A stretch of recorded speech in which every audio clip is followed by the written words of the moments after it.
What does it do, YouTube? Welcome back to another episode of Scotty Says. I am your host, and welcome to episode 95, my folks. And, well, I've been with you this whole NFL season journey, and so it's only appropriate that I bring you a final Super Bowl edition NFL season wrap-up episode 95, and it was a pretty entertaining Super Bowl game, wasn't it? And as I predicted, well, KC, in the end, after 5 quarters of football, emerged victorious, and Mahomey is holding another Super Bowl MVP trophy. And, well, there are many headlines coming out of the game now. I mean, for example, is it safe to say it now? Is this a KC dynasty? I think it's safe to call it. Oh, I think it's safe to call it, my folks. 6 championship games in 6 years for Mahomey, and 4 Super Bowls, and now 3 Super Bowl championships, 3 Super Bowl MVPs. And yes, KC has a dynasty. And for KC fans, why, they must be delighted because Mahomey is still young. He's still got so much ahead of him, and he seems hungry. He's still not satisfied at all. And so I've never really been a big KC fan in the past, but I got to tell you, I like Mahomey quite a bit. And yes, it is safe to say KC has a dynasty. They are in the midst of a dynasty. And now Mahomey is talking about coming back for what would be an unprecedented 3rd consecutive championship. 3 in a row, never been done. NFL three-peat. And you know what? I mean, I'm just going to go way out on a limb right now and say, I think it's a damn good chance Mahomey will get it. In fact, I'll give you early predictions. I will. And then later on, I'll tell you, I told you this last year. But, hey, wouldn't it be interesting to see a repeat of that Mexico City game that was moved to the Coliseum, I believe, the Rams and KC? Remember that shootout with the golfer?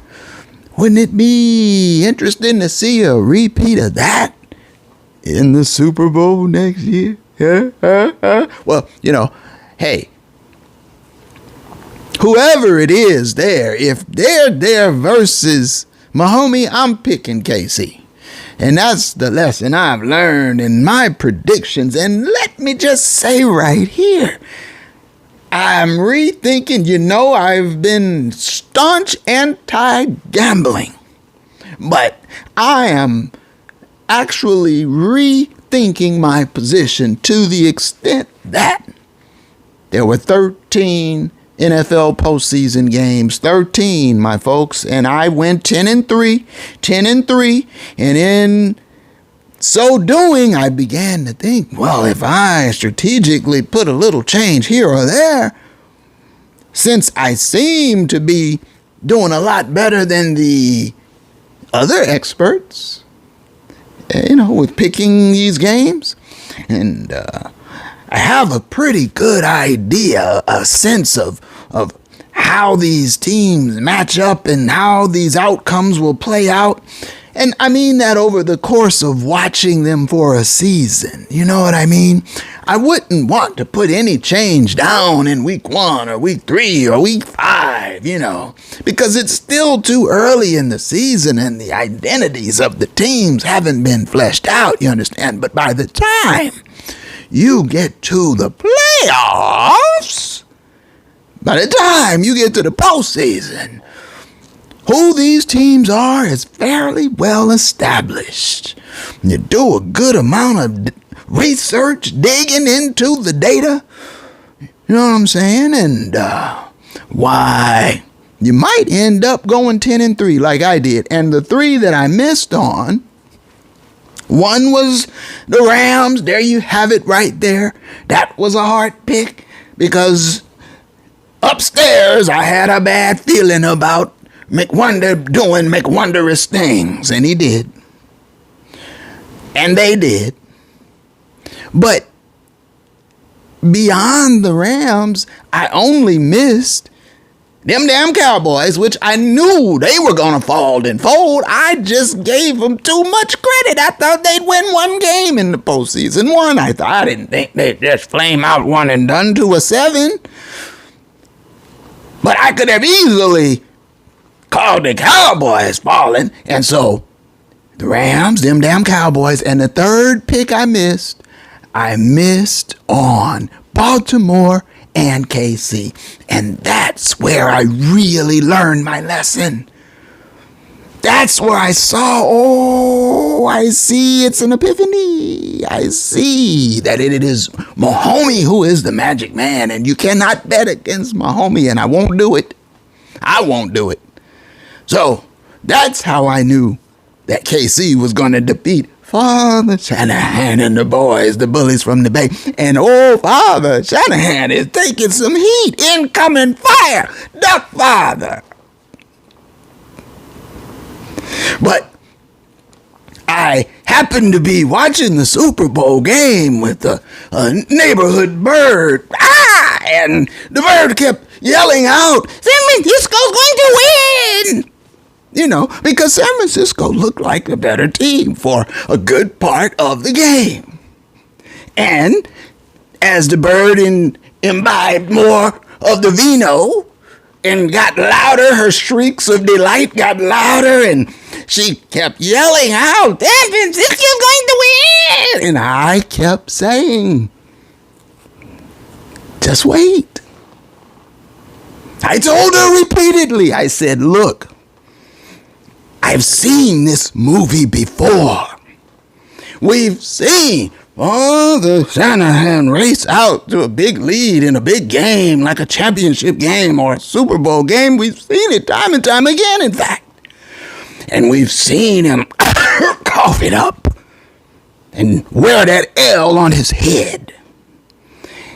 And when you combine that with the fact that you're going up against Mahomey, I told her, I said, just wait.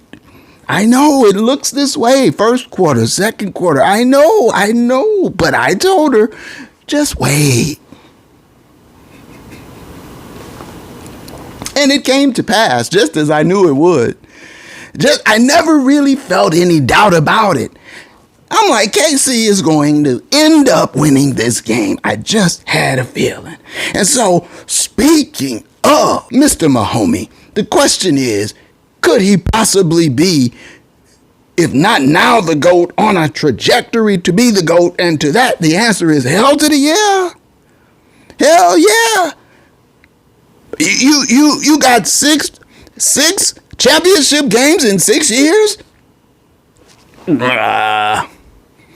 3 Super Bowl championships? 3 Super Bowl MVPs out of 4 attempts?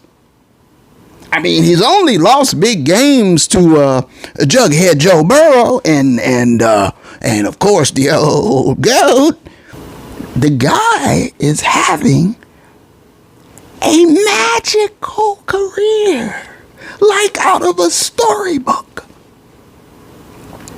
I knew he was going to Disneyland. I knew it. And so if he's not the GOAT yet, he's on his way. And I'd like to see him get 3 in a row, actually, and add that to his resume.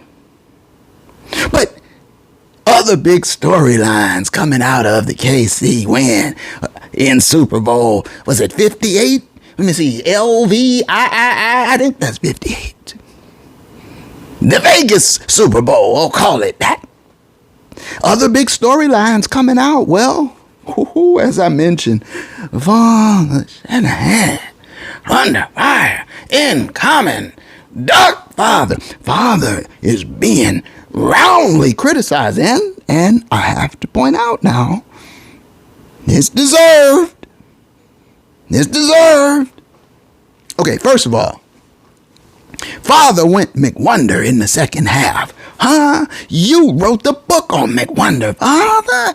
How could you abandon the run? Not you. But he went a stretch of 9 or so plays where he threw 8 of them. And there was no production. Okay? And as it turned out, your best player in the Super Bowl was CMC. He led the team in rushing and receiving yards. But Father went away from him for a stretch there. And when you're ahead, you know the deal, my folks. He wrote the book. He schools McWonder in this very way all the time. And yet he goes away from his own best interest. He strays away in the biggest of games. Why, Father? Why do you do this? Why do you cough him up like that? Incoming, duck, Father. And then, to make matters worse, my folks, them damn Niners didn't know the overtime rules. They were baffled and befuddled, mystified. Well, let me see. Now, if they kick and hold on, what if we score? They had no idea. They came out, player after player. Oh, we didn't know. Nobody knew. Father, they asked Father, did you know? Father said, well, I knew. They said, well, did you tell your team, Father? He said, well, I didn't. No, I didn't mention it to anybody. Father. Now, Father, he's got a lot of L's and an offer in the big game in the Super Bowl. He's over 3. Father is over in the big games. He's over 3, really, if you count as an offensive coordinator. Coughing that one up. In Atlanta, he coughed that one up. But now, as the head man in San Fran, 2 Super Bowls, over. And I don't think the Niners going back next year. That's why I like to say, I think there's an opportunity for the Rams. Well, who is it then? The Eagles? They got issues. Them damn Cowboys, stop it. Fraudulent, they will fall and they will fold, and I'm telling you this right now, okay? So who, I ask? Okay. Why not the Rams? All right. So, let's wrap up this season, though, before we project any more about next season. So, Father goes McWonder and ends up coughing up another big lead and is taking fire, and deservedly so. You got to know the OT rules, Father, and share it with your team. What good is it if you know and they have no idea? And then another interesting development out of Super Bowl 58 LVIII out of Vegas. Did you see Kelsey slam Big Red, the fat man, the coach of the KC. I don't even want to call them their name. I'm just going to call them KC. The coach of KC. Did you see him? He almost knocked the fat man over and down. He's screaming in his face, and when they frame the image, it's like he's like damn, like he about to take a bite out the fat man's face. It couldn't have been, one of these brothers out there doing that. Oh my, they'd be ready to press charges against him. But Kelsey, they say, hey, Tay-Tay's there, and him and Andy have an understanding. Andy damn near understood the turf grazing on Vegas turf. Out of control, dude. Cool down. And so, well, let's very quickly look at the numbers, shall we? All right, now, as I mentioned, CMC McCaffrey was the leading rusher and receiver for them damn Niners. He had 80 yards on the ground, 80 yards receiving. That's pretty good. In a losing effort, of course. Let's look, though, at San Francisco. 39 pass attempts. Okay, Purdy was 23 of 38. 255 and a touchdown. But 38 pass attempts. Let's look at the ground. McCaffrey had 22 carries. Let's see. Plus Debo had 3. And Juszczyk had 1. Let me see. So 25, 28. They had 31 on the ground and 39 in the air. That's not bad, Father. But if you had reversed it, if he had done that the other way, they probably win that game. If it would have been 38, 39 on the ground and 31, 30 in the air, cap it at what have we learned, my folks? 25 runs minimum, 30 passes maximum. Now, again, there was an extra quarter. And so, you take that into account. Plus, you were playing Mahomey. In the end, it really probably wouldn't have mattered much what you did. Okay, now, let's look at KC. Let's look at KC. Mahomey. What an outstanding completion percentage. Mahomey, 34 passes completed out of 46 attempted. He was only 12 incompletions out of 46 attempts. That's precision. Okay? 2 touchdowns. He did have a poltergeist strike. That ended that little streak he was on. But speaking of Mahomey now, I gave CMC his props in a losing effort, I again will point out. But what about Mahomey? 333 yards passing with the 2 touchdowns, as I mentioned, 34 of 46, outstanding completion percentage. But then on top of all that, did you know that Pat Mahomey was the leading rusher for Kansas City? Yes. And so clearly, he was their best player, the best player on the field on that day. He led the team in rushing. He only ran the ball 9 times, but 66 yards, a 7.3 yard per carry average, you see. That's the Mahomey effect. How many rushes did KC have, though? Pacheco had 18. That's 27, 29. Well, that's 30. They had 30. Now, see, and that's the thing. Now, they had 30 runs, 46 passes, but there was that extra period, and you throw it all out the window when you're talking about maybe the greatest quarterback of all time. Okay, so finally, the team numbers. Well, I mean, really, they played a pretty close game all the way through. KC, though, they had a fairly significant total yardage advantage, passing yardage as well. But then rushing yards fairly close, 130 KC, 110 San Fran. Yards per play extremely close, 5.8 KC, 5.4 San Fran. Both teams had, 23 first downs, San Fran, 24 first downs, KC. Third down efficiency, though, I'll circle that. That really told you a lot. San Francisco was 3 out of 12 on third down. That's a poor percentage, whereas KC was 9 of 19, damn near 50%. Big difference. Converting those third downs and breaking the defense's heart in the process. But both were 1 of 1 on fourth down.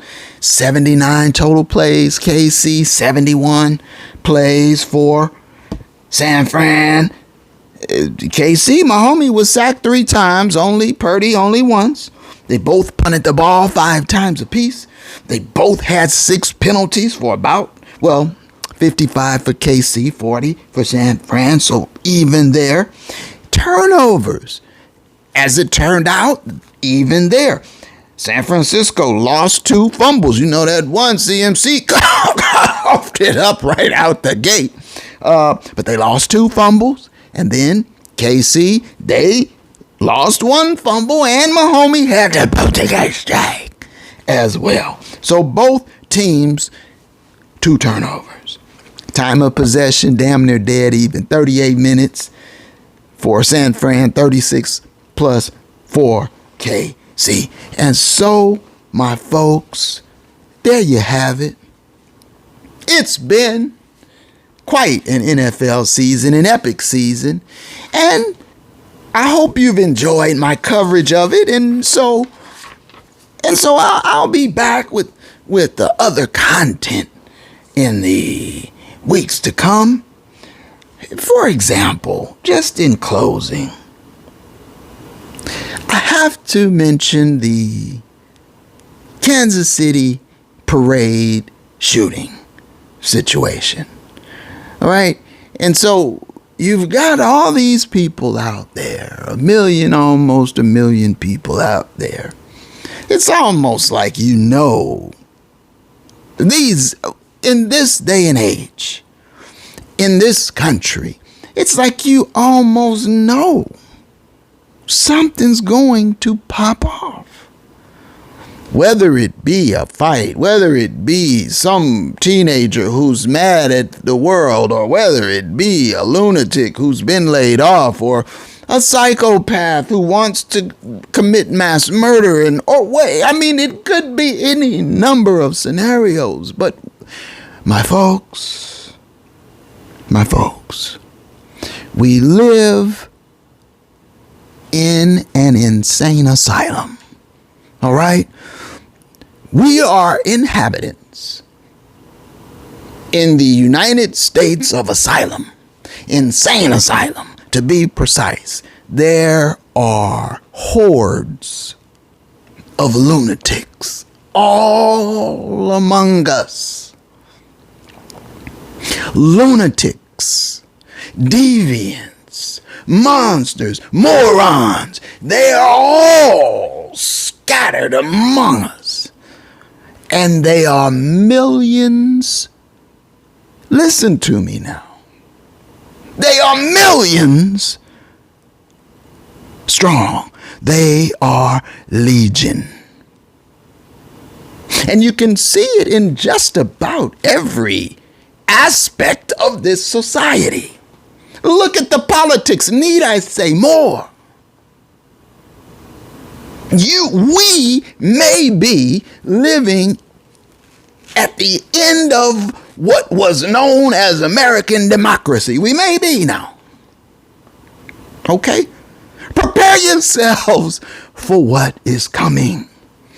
I'm not typically an alarmist. You know this. I like to bring lighthearted content. I like to bring joy and laughter.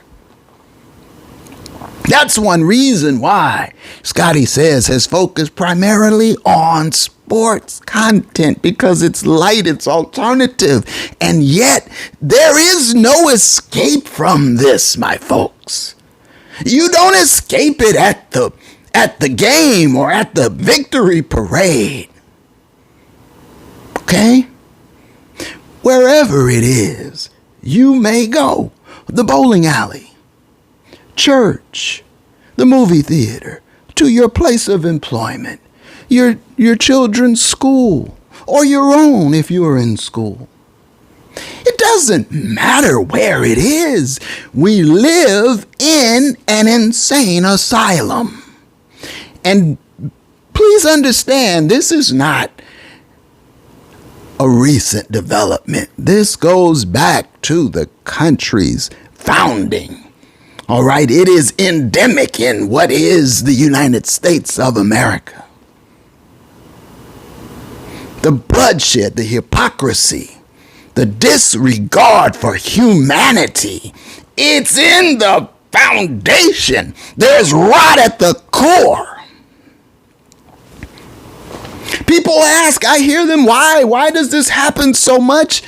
There's sickness all about. These are the children and grandchildren and great-grandchildren of monsters. And so they get it honest. Demonic chips off the block. Huh? And Missouri is an open carry state, no less.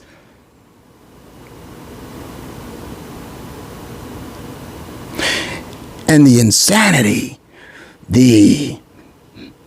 it's infuriating when you watch the media types and the political types. The religious types, they pontificate about this must end and this must change and this can't go on, and they do nothing. Nothing. And so it's on rinse and repeat. And it's just a matter of the next day and the next location. And then they trot out the same empty words, thoughts and prayers, like parrots. Thoughts and prayers. This must change. This must stop. Thoughts and prayers. It is infuriating. But this is the lunatic bin in which we live. And so, my folks, I say all that to just say this in the way of a warning. It is not going to get better. Understand that. It will only get worse. And so, on that note, I strongly encourage you, protect yourselves, envelop as much as you can those you love and cherish, and be vigilant, be careful.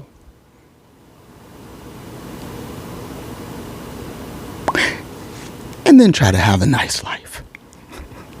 And so, until the next time, my folks, which I can promise you won't be too long from this time. I do have some fantastic new content coming up, and that long-awaited Laker video is coming up.